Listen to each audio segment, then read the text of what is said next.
hello everyone, and welcome to our Good Friday service for 2020 with the Lismore Mission. My name's the Reverend Robert Buchan, and I'm so pleased to be with you this day and honoured that we can celebrate together our Good Friday service. So whether you're seeing the words on screen this morning or whether you're reading the transcript, you are welcome in this collected space. We're reminded today of the solemnity of this service, and we're gathered obviously not just to think about the betrayal, the humiliation and the crucifixion of Jesus, but the sacrifice that he made.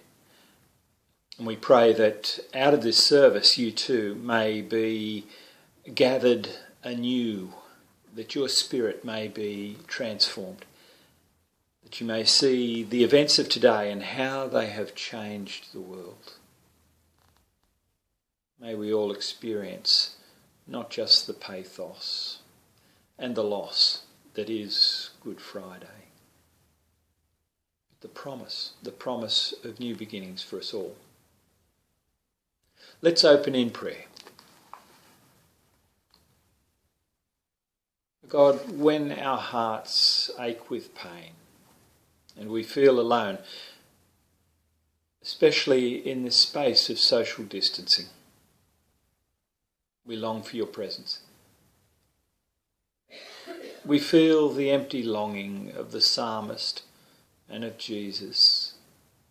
My God, why do you desert me?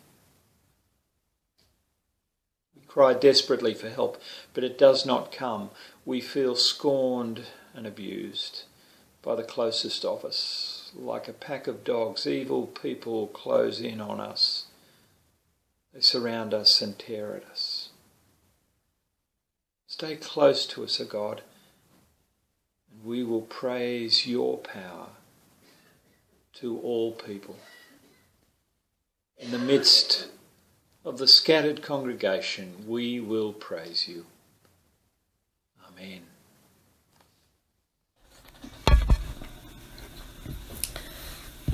John 18, verses 12 to 27.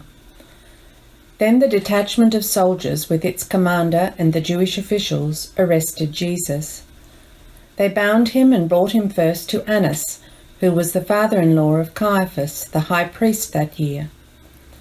Caiaphas was the one who had advised the Jewish leaders that it would be good if one man died for the people. Simon Peter and another disciple were following Jesus. Because this disciple was known to the high priest, he went with Jesus into the high priest's courtyard, but Peter had to wait outside at the door. The other disciple, who was known to the high priest, came back, spoke with the servant girl on duty there, and brought Peter in. "You aren't one of this man's disciples too, are you?" she asked Peter. He replied, "I am not." It was cold, and the servants and officials stood round a fire they had made to keep warm. Peter also was standing with them, warming himself. Meanwhile, the high priest questioned Jesus about his disciples and his teaching. "I have spoken openly to the world," Jesus replied. "I always taught in synagogues or at the temple, where all Jews come together. I said nothing in secret. Why question me? Ask those who heard me. Surely they know what I said." When Jesus said this, one of the officials nearby him slapped him in the face. "Is this the way you answer the high priest?" he demanded. "If I said something wrong," Jesus replied, "testify as to what is wrong. But if I spoke the truth, why did you strike me?" Then Annas sent him bound to Caiaphas the high priest. Meanwhile, Peter was standing there warming himself, and so they asked him, "You aren't one of his disciples too, are you?" He denied it, saying, "I am not." One of the high priest's servants, a relative of the man whose ear Peter had cut off, challenged him. "Didn't I see you in the garden with him?" Again Peter denied it, and at that moment a cock began to crow.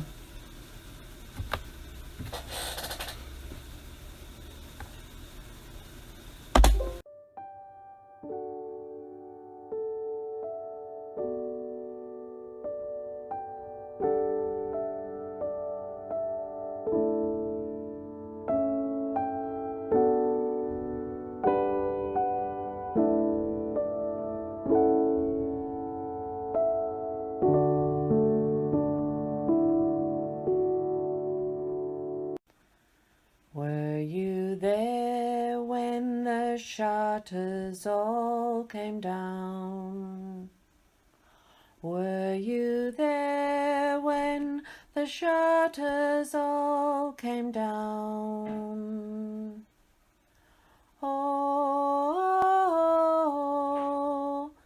sometimes it causes me to tremble, tremble, tremble. Were you there when the shutters all came down? Let's come before the Lord again, this time in our prayer of confession and assurance of pardon. Let's pray. Just as Judas betrayed Jesus out of good intentions, thinking he could force Jesus' hand against the Romans,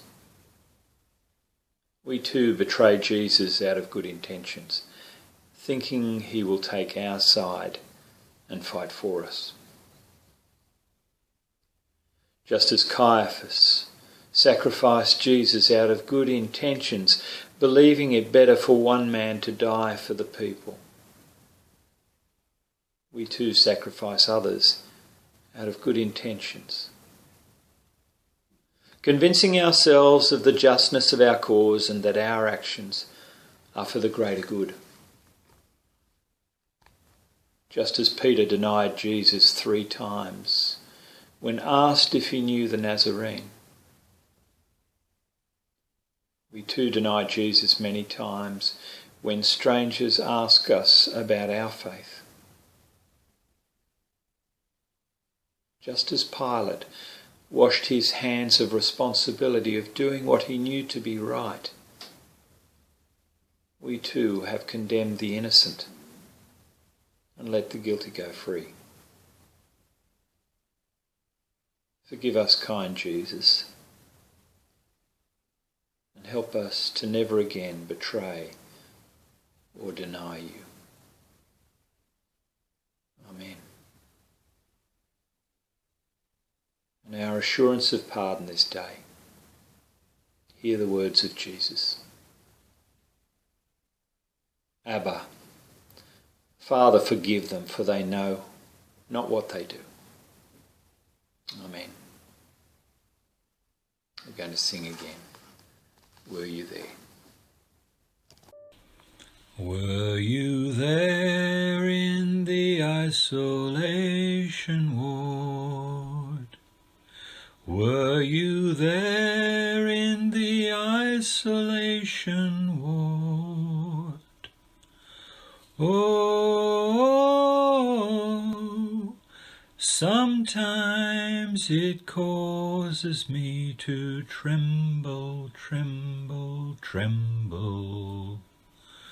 Were you there in the isolation ward? John 18, verses 28 to 40. Then the Jewish leaders took Jesus from Caiaphas to the palace of the Roman governor. By now it was early morning, and to avoid ceremonial uncleanness, they did not enter the palace, because they wanted to be able to eat the Passover. So Pilate came out to them and asked, "What charges are you bringing against this man?" "If he were not a criminal," they replied, "we would not have handed him over to you." Pilate said, "Take him yourselves and judge him by your own law." "But we have no right to execute anyone," they objected. This took place to fulfill what Jesus had said about the kind of death he was going to die. Pilate then went back inside the palace, summoned Jesus and asked him, "Are you the King of the Jews?" "Is that your own idea?" Jesus asked, "or did others talk to you about me?" "Am I a Jew?" Pilate replied. "Your own people and chief priests handed you over to me. What is it you have done?" Jesus said, "My kingdom is not of this world. If it were, my servants would fight to prevent my arrest by the Jewish leaders. But now my kingdom is from another place." "You are a king then?" said Pilate. Jesus answered, "You say that I am a king. In fact, the reason I was born and came into the world is to testify to the truth. Everyone on the side of truth listens to me." "What is truth?" retorted Pilate. With this he went out again to the Jews gathered there and said, "I find no basis for a charge against him. But it is your custom for me to release to you one prisoner at the time of the Passover. Do you want me to release the King of the Jews?" They shouted back, "No, not him! Give us Barabbas!" Now Barabbas had taken part in an uprising. Were you there when they crucified the Lord? Were you there when they crucified my Lord? Oh, sometimes it causes me to tremble, tremble, tremble. Were you there when they crucified my Lord? Our third reading is from John 19, verses 1 to 8. Jesus sentenced to be crucified. Then Pilate took Jesus and had him flogged. The soldiers twisted together a crown of thorns and put it on his head. They clothed him in a purple robe and went up to him again and again, saying, "Hail, King of the Jews!" And they slapped him in the face. Once more Pilate came out and said to the Jews gathered there, "Look, I am bringing him out to you to let you know I find no basis for a charge against him." When Jesus came out wearing the crown of thorns and the purple robe, Pilate said to them, "Here is the man." As soon as the chief priests and their officials saw him, they shouted, "Crucify! Crucify!" But Pilate answered, "You take him and crucify him. As for me, I find no basis for a charge against him." The Jewish leaders insisted, "We have a law, and according to that law he must die, because he claimed to be the Son of God." When Pilate heard this, he was even more afraid, and he went back inside the palace. "Where do you come from?" he asked Jesus. But Jesus gave him no answer.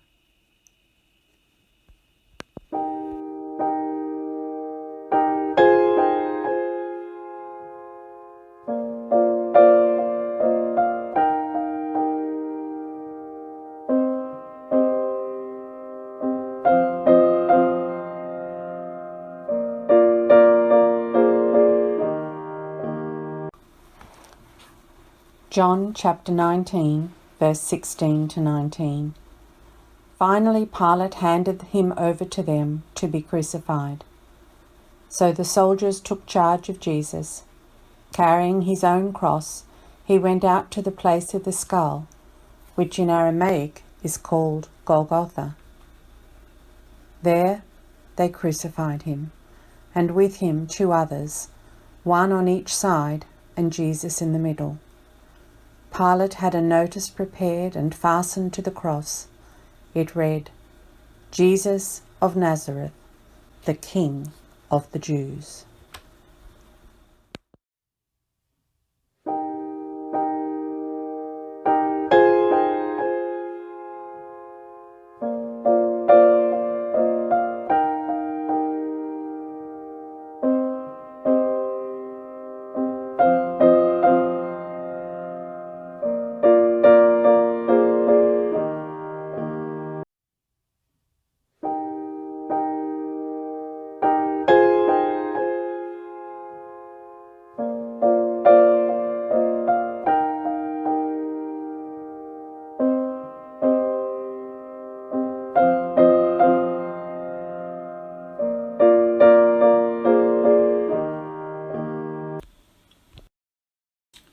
Were you there when the sun refused to shine? Were you there when the sun refused to shine? Oh,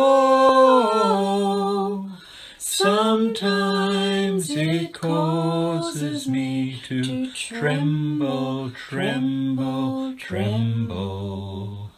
Were you there when the sun refused to shine? Jesus had run the good race.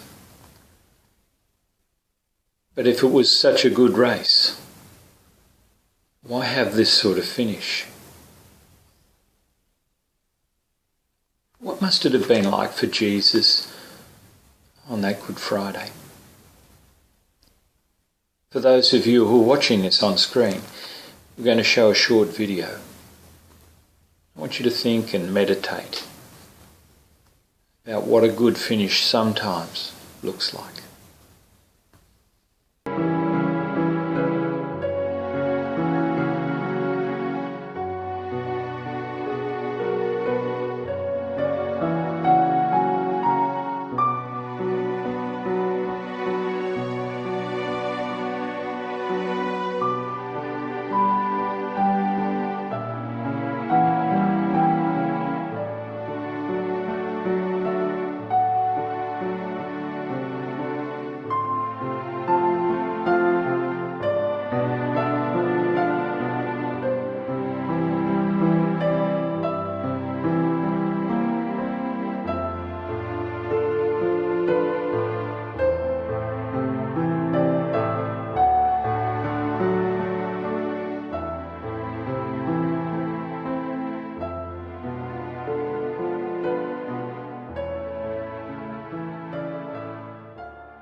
Well, this famous piece of footage that you've hopefully just seen shows the determination of a long-distance runner in the women's marathon race in the Los Angeles Olympics of 1984. It also shows her desire to finish the race under her own power, without assistance, to finish legitimately and to finish well and to accomplish her dream. It's hard to watch. It's hard to watch as she staggers and stumbles towards the finish line. Now think about Jesus, starting his last earthly marathon that began in Jerusalem on Palm Sunday, merely 5 days ago. Now onward to the finish line at Golgotha. Starting strong on that Palm Sunday, but now stumbling towards the finish. There were people standing on the sideline, we know. Some were jeering. Jesus doing only what Jesus could do, putting one aching leg in front of the other, breathing with laboured breaths, drinking in his own sweat and blood, looking up from time to see the finish line, going forward in the light, while everyone else was stumbling about in the darkness. Those in the darkness, many were wishing that this light would be snuffed out because of the offence that it was bringing them at this time. And there at Golgotha, he is stopped, not hoisted on the shoulders of a cheering crowd, but nailed to a Roman cross and hoisted upward. Jesus here is not receiving a trophy, but Jesus is becoming the trophy himself, and a symbol not of victory and grace, but of defeat and disgrace. Another trophy for misguided people in a world full of misguided people. But for Jesus, there is still the final line to be crossed. The line from a life well lived to a life now about to be snuffed out. But a light snuffed out so that we might have everlasting light and everlasting life. So Jesus, in verse 30, says the words that are originally written down and recorded in Greek. Tetelestai. Tetelestai. Which we've translated as it has been finished, or it is finished. In our New International Version translation of the Bible, we often hear those words simply, it is finished. But the original Greek actually speaks volumes, not about what has just happened, but what happens now.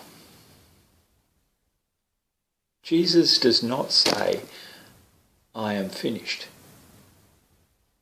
but it is finished. The mission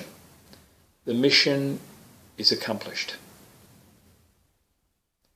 The Greek word tetelestai, for those of you who are grammarians, it's in the past tense, but it's in the past perfect tense, but it's indicative past perfect tense. I know that sounds like a mouthful, but a better way to say it is, it has been finished, or it has been accomplished. This end simply means that the legacy or the effects of that completion are still to occur. If we say a house is finished, well, it signifies a full stop. But if we say the house has been finished, there's an understanding of the benefit that now accrues from the finishing of that house. And so too, there is a benefit still to accrue from the death of Jesus. His death on that Good Friday means our redemption. The words, it is finished, only recognises the finality or the end of life, a project or a mission. But to hear Jesus say, it has been finished, it has been accomplished, places not only the stamp of approval of success on what has led up to this point, but what also is the benefit now and on into the future. The feeling of accomplished would be like that of a marathon runner who is simultaneously exhausted but deeply satisfied at the end of a race, seeing the fulfilment of a hope and of a vision. The richness of that word, tetelestai, is also in its usage in the judicial and business world of the first century in which Jesus lived. Roman citizens who were jailed for a crime were given a document upon their release saying that they had paid for the crime called a tetelestai, or tetelestai. They had paid in full. And that was the word. In business, in the business world of the first century, it was the receipt, it was the business document that meant that a transaction was completed or paid in full and handed over to the beneficiary, handed over to someone else, the receiver of the benefit. That transaction was also known in the first century in Latin as consummatum est. and it meant that a debt had been paid in full and that the transaction had been accomplished or consummated. The tetelestai, or the accomplishment of Jesus, paid our debt once and for all and gave us the benefit for ourselves of our own redemption. The cross should not be seen as a picture of lifelessness. Rather, it should be seen as a life of accomplishment.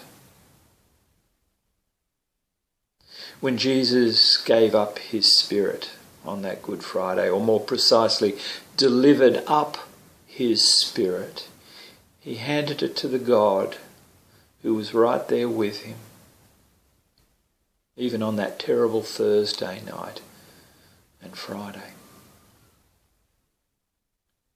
We should not forget the promise in our own race to the finish, or to the accomplishment.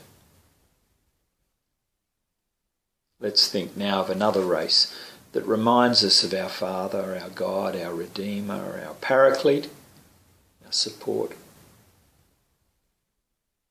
The one who supports us and helps us to finish well. In him we realise that we cannot run the race of faith in our own strength. If you can, watch again this video of another race. As a father steps into the arena where his son is experiencing pain, loss and grief in this famous 400-metre race.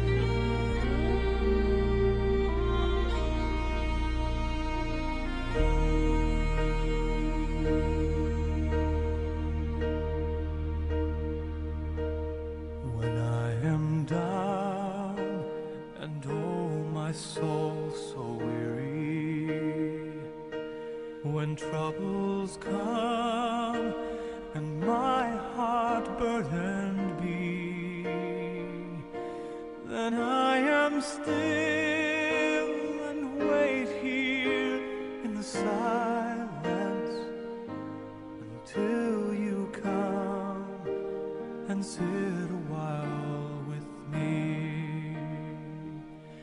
You raise me up so I can stand on mountains. You raise me up to walk on stormy seas.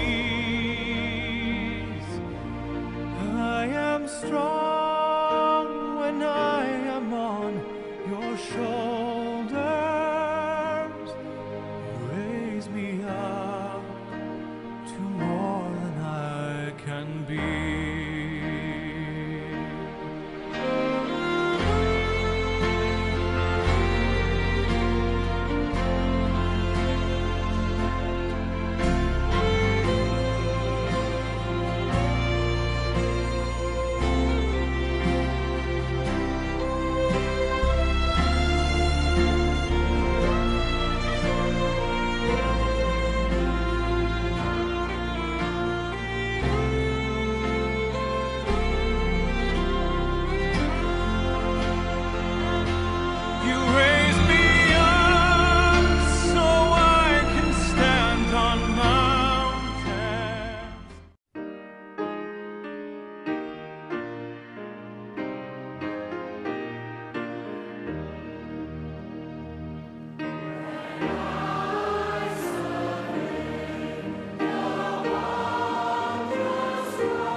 thank you for being with us here today, with Thea and I, as we commemorate this most solemn of days.